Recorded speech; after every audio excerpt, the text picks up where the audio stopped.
everyone, welcome you all in class 10th social science classes.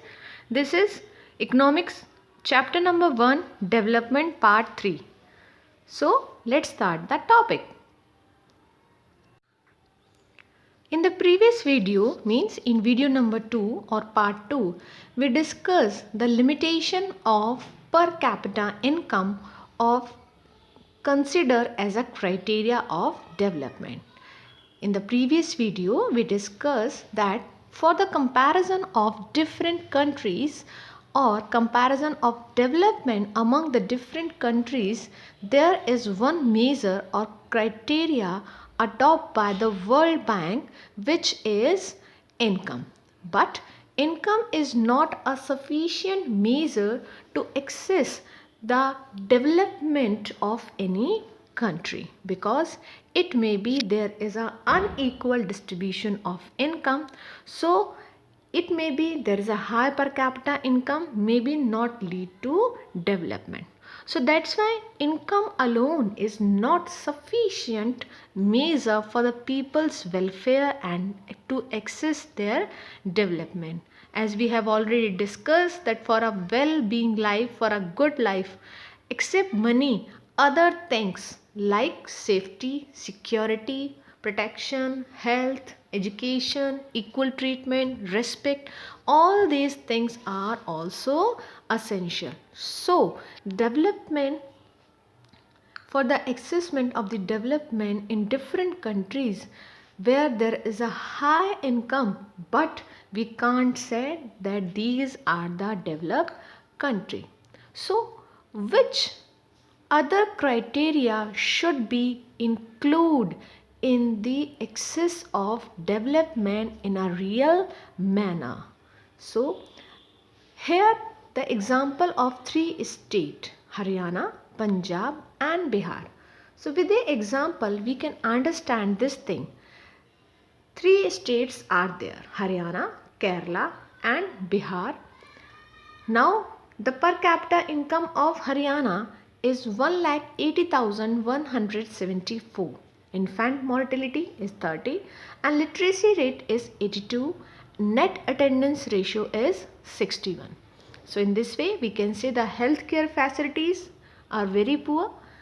Education we can consider by literacy rate and net attendance ratio also poor. But if we see the Kerala, per capita income is lower than the Haryana. It's 1,63,475. But the infant mortality is only 10, which is very less in comparison to the Haryana. Literacy rate is 94, which is very high comparison to Haryana, as well as net attendance ratio is also high. When we talk about Bihar, its per capita income is very low. So that's why infant mortality is high, literacy rate is low and the net attendance is also low. So in this way we can say that only on the behalf of income we can't access the country or a state can be developed. Income, other than income, there are some criteria like healthcare facilities or the attendance or the education ratio also important to access the development of any state or any country. So we just consider this thing that the per capita income is not a sufficient measure and there should be other circumstances which influence the development of a state or a country. So these are like life expectancy, literacy and the net attendance ratio. We will conclude that Kerala is the most developed among 3 states because its literacy, life expectancy and net attendance ratio is much higher in comparison to other states. So who given this development access, means which kind of criteria we need to include to access the real development. So as we discussed, the traditional approach to access the development given by World Bank on the behalf of income, but the real approach given by the UNDP, United Nations Development program. So UNDP introduced the concept of HDI, Human Development Index, to rank the countries on the basis of development in Human Development Report. This report firstly given in 1990, means after 1990 UNDP prescribed the data of each and every country about their development. Human Development Index HDI तो is cumulatively measurement of the longevity, knowledge and decent standard of the living. Longevity means the term of life expectancy at birth. Knowledge is measured in term of literacy and net attendance ratio, means the education. And decent standard of living, it is measured in the term of per capita income. So in this way we can see the three pillar of the HDI to access the development. One is health facilities by the life expectancy. Second, education by getting the attendance, net attendance and literacy rate. And third one is the income. So income, education and healthcare facility termed as a pillars of the Human Development Index.